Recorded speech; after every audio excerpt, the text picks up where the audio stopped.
నీకు 2 చాక్లెట్లు ఇస్తా. సావిత్రి, సావిత్రి.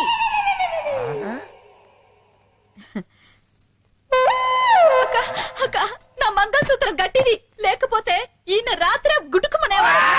అయ్యో, రోట్లోకి మన పచ్చళ్ళ అలా అయిపోయారేంటండి?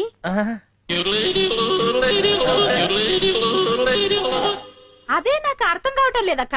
ఉదయం నుంచి అడిగి అడిగి నా నోరు అరిగిపోయింది, కానీ ఈయన నోరు విప్పడం లేదు. ఏమండి, అక్క వచ్చింది, కనీసం ఇప్పటికైనా చెప్పండి. కొట్టిన వాళ్ళని అక్క కుమ్మేస్తారు. చెప్పండి రాంబాబు గారు, అసలేం జరిగింది? మీలాంటి మగాళ్ళు ఇలా ఫీల్ అయితే ఎలా? అక్క ఉండక నేను వెళ్ళి టీ తీసుకొస్తా.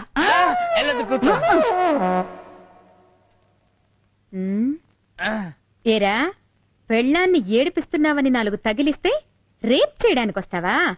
అసలు నిన్ను సంసారానికి పనికి రాకుండా చేస్తా. టీ తాగండి. చూడండి అక్క, కాళ్ళు చేతులు నట్టుతో బిగించినట్టు చాలా టైట్ గా ఉంది. కొట్టింది ఎవరో కాని దెబ్బ తెలియకుండా చాలా టెక్నికల్ గా కొట్టారు. ఉండు, కొంచెం సరి చెయ్యక మా ఆయన్ని. ఒక్క నిమిషం, నేను సెట్ చేస్తాను కదా.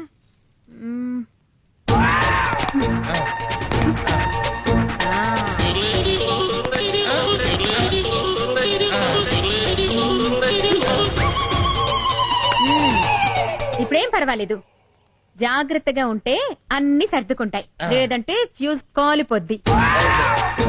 బుద్ధిగా ఇంట్లో ఉండి పెళ్ళాన్ని పిల్లాన్ని జాగ్రత్తగా చూసుకో. అక్క ఏం చెప్పావక్క, నువ్వు ఈ కాలనికి రానివి, నా మాంగళ్యాన్ని కాపాడావు. చాలా థ్యాంక్స్ అక్క. వెళ్ళిస్తానమ్మా. సరేనక్క. నా బంగారు ఏంటండి రాలేడు, నేను ఇల్లు ఖాళీ చేస్తాను రా. ఊరుకో మామా, అద్దె తీసుకోకుండా ఫ్రీగా ఇల్లు ఇచ్చే శ్రీకన్య లాంటి ఓనర్ ఎక్కడ దొరుకుతుంది? అందుకనే కదా శ్రీకన్య ఇల్లు ఖాళీ చేస్తాననేది. కాలే ఊరికే బాబాయ్, రేపు రివర్స్ అయినంత మాత్రం కాలనీ ఖాళీ చేయాలా? మళ్ళీ ట్రై చేయ గజనీ మహమ్మద్ లాగా. చాలా ఊరుకండయా, మీరు చెప్పిన మాటని పిచ్చేదోలాగా పుల్లొట్లో తలగా పెట్టాను. ఏదో మేమే తప్పు చేసినట్టు తెగ ఫీల్ అయిపోతున్నావేంటి? ఇప్పుడు సర్కస్ చూడడానికి ప్రేక్షకులు వచ్చినప్పుడు పులిని బోన్ లో పెట్టే రింగ్ మాస్టర్ ఆడిస్తాడు. నువ్వేం చేసావు? నిద్రపోయే పులిని బయటికి లాక్కొచ్చావు. ఆ సిచ్యుయేషన్ లో సర్కస్ లో ఎవడైనా ప్రేక్షకుడు ఉంటాడా? కరెక్ట్ అల్లుడు, నేను తీసుకున్న నిర్ణయం కరెక్ట్. నేను ఈ కాలనీ వదిలిపెట్టి పారిపోతా. ఇంత సడన్ గా కాలనీ ఖాళీ చేస్తే చుట్టుపక్కల ఉన్న వాళ్ళకి డౌట్ వస్తాయి. కాలనీ నుంచి నువ్వు ఖాళీ చేయటం కాదు, కాలనీ నుంచి శ్రీకన్యని ఖాళీ చేయించాలి. అది ఎలా కుదురుద్ది? ఆ కాలనీ నువ్వు కొంటే. కాలనీ కొంటమా?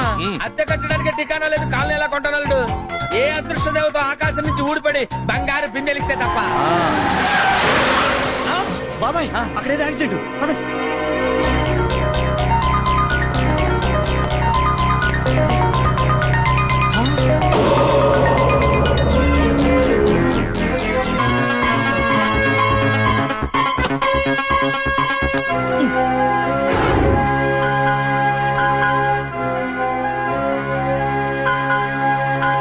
మేడం గారు మీకేమవుతారు? ఆవిడెవరో నాకు తెలియదండి. రోడ్డు మీద యాక్సిడెంట్ అయి పడుంటే నేనే రక్షించి తీసుకొచ్చాను. You are great. ఇంతకీ ఆవిడెవరో తెలుసా? 100 కోట్ల ఆస్తికి ఏకైక వారసురాలు. జేకే ఇండస్ట్రీస్ అండ్ ఫైనాన్స్ కంపెనీకి ప్రొపరైటర్. పేరు సుందరీదేవి.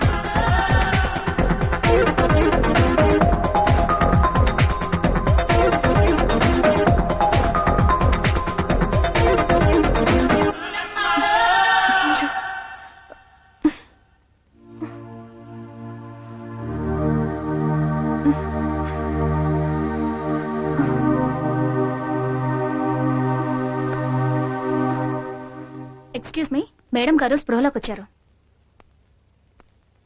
యాపిల్ తినండి మేడం. ఆడుతూ పాడుతూ పని చేస్తుంటే అలుపు సలుపేమున్నది.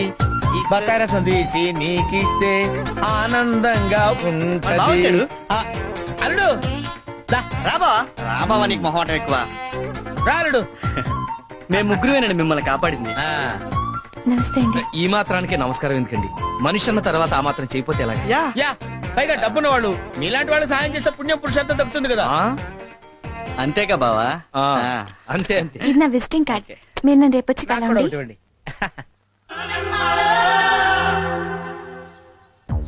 అబ్బా, ఇల్లు పెద్దదే, ఖర్చు పెంచొచ్చు. ఇదిగో మీ ఇద్దరికి ముందే నేను చెప్తున్నా, మేడం గారు డబ్బు ఎంత కావాలని అడిగితే ఫిగర్ నేనే చెప్తా. అబ్బాయి సమానంగా పంచుకోవాలి, ముందే చెప్తున్నా. ఇది చాలా అన్యాయం. అసలు కాపాడింది నేను. ఓకే, తల్లి బిడ్డ న్యాయం, ఒక 20% ఎక్స్ట్రా తీసుకో. అలా అన్నా బాగుంది. మిమ్మల్ని సేవ్ చేసిన వాళ్ళు వస్తామని ఫోన్ చేశారు మేడం. I know. హలో రండి రండి కూర్చోండి. ఎలా ఉన్నారు మేడం? రండి. I'm fine. ఏం తీసుకుంటారు? ఎంత ఇచ్చినా తీసుకుంటామండి. 3 మిల్క్. ఏంటి ఆలోచిస్తున్నారు? అంటే మీ వారు మేడం గారికి ఇంకా పెళ్లి కాలేదు. అవును, నా మనసుకు నచ్చిన మనిషి ఇంకా కనిపించలేదు. ప్రతి వాళ్ళు నా ఆస్తిని చూస్తారు కానీ నన్ను అర్థం చేసుకునే మనిషి ఇప్పటి వరకు దొరకలేదు. అంతేలేండి, మీలాంటి అందగత్తికి మొగుడు దొరకటం అంత తేలిక కాదు. అందులోనూ మేడం గారి మనసు చాలా సున్నితమైంది. చిన్న విషయాన్ని కూడా బాగా అర్థమైపోతారు. కాబోయే మొగుడు కష్టపెట్టకూడదు కదా. ఆ, నా దృష్టిలో భార్యాభర్తలంటే సీతారాములు. వాళ్ళకి ఎన్ని కష్టాలొచ్చినా కలిసే ఉన్నారు. అందుకే ఇన్ని తరాలైనా మనకు వాళ్ళ ఆదర్శ దంపతులు. నా దృష్టిలో భార్య అంటే మగోళ్ళలో సగం. ఆవిడికి తలనొప్పి వస్తే మనం అమృతాంజనం రాసుకోవాలి. ఆవిడికి జ్వరం వస్తే మనం టాబ్లెట్ వేసుకోవాలి. ఆవిడకి ఎక్కడైనా కాలితే మనం బర్ణాలు రాసుకోవాలి. ఒక్క మాటలో చెప్పాలంటే ఆవిడ గర్భిణి అయితే మనం ప్రసవించాలి. నా దృష్టిలో వైఫ్ అంటే వెలకట్లేని వజ్రం అండి. ఆవిడ్ని ఉద్యోగాలని వంటలని కష్టపెట్టకుండా తోడుగా నీడగా గుండెల్లో గుడి కట్టి రోజు కర్పూర హారతలు ఇవ్వాలండి. అదండి నాకు భార్యపై ఉన్న ఒపీనియన్. వెరీ గుడ్, చాలా గొప్పగా చెప్పారు. ఈ రోజు నుంచి మీరు నాకు గుడ్ ఫ్రెండ్స్. చాలా థ్యాంక్స్ అండి. ఇస్తే వెళ్ళిపోతాం. అవును, మీ ముగ్గురులో ఎవరికైనా పెళ్ళైందా? నాకు కాలేదు మేడం.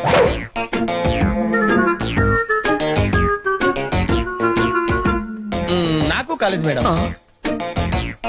వీళ్ళిద్దరికీ కాలేదంటే నాకెలా అవుతుంది? నాకు అవలేదు మేడం. మీరు నాకు ప్రాణదానం చేసిన వ్యక్తులు. మీ మాటలు నన్ను చాలా ఇంప్రెస్ చేశాయి. అందుకే నేను ఒక డెసిషన్కి వచ్చాను. మీ ముగ్గురులో ఒకళ్ళని పెళ్లి చేసుకోవాలనుకుంటున్నాను. అయితే మా రాంబాబుని పెళ్లి చేసుకోండి మేడం.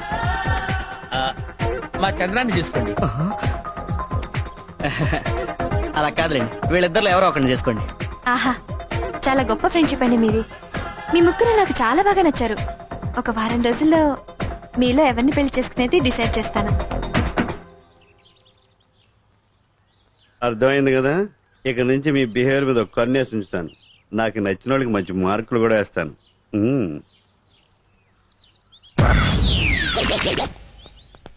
ఆగండి అక్కడ. అమ్మమ్మమ్మమ్మమ్మ, ఏమి నటనలు! మీ నటన సినిమా వాళ్ళు చూస్తే మీ ఇద్దరికి ఆస్కారే. ఏంటి, నీకు పెళ్లి అవ్వలేదా? అవును, నువ్వు మాత్రం ఏంటి, రీసెంట్ గానే కదా పెళ్ళైంది నీకు. నీకు మాత్రం పెళ్ళని పెళ్ళవలేదా? అంత ఆస్తులు కూడా నేను రాంబాబు అనుకుంటున్నా. రేయ్, మీరెన్నెన్ని అనుకుంటా నాకేం భయం లేదు. చిట్ట చివరికి సుందర్ని పెళ్లి చేసుకునేది నేనే. ఆ శ్రీకన్య కాలనీ కొంటాను, దాని మీద పగ తెచ్చుకుంటాను. అంటే సుందరి నిన్నే పెళ్లి చేసుకుంటుందని మెంటల్ గా ఫిక్స్ అయిపోయావా? యా, నా గ్లామర్ మీద నాకు ఆ నమ్మకం ఉంది. అంతొద్దమ్మా.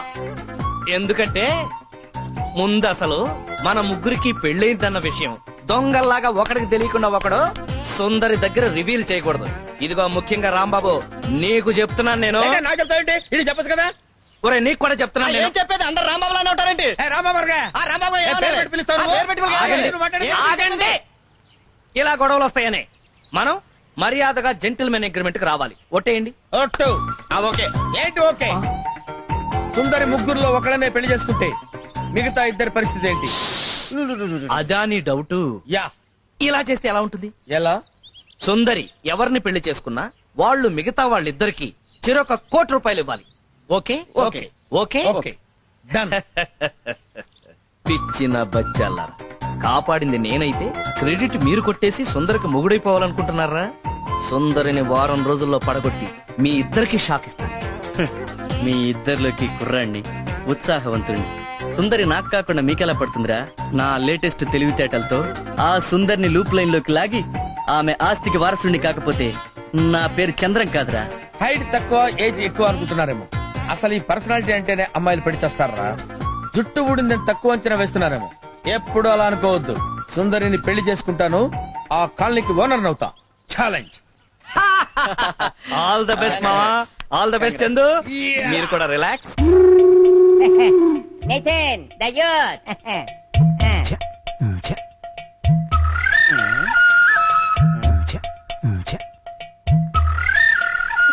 వచ్చేసింది. ఛ,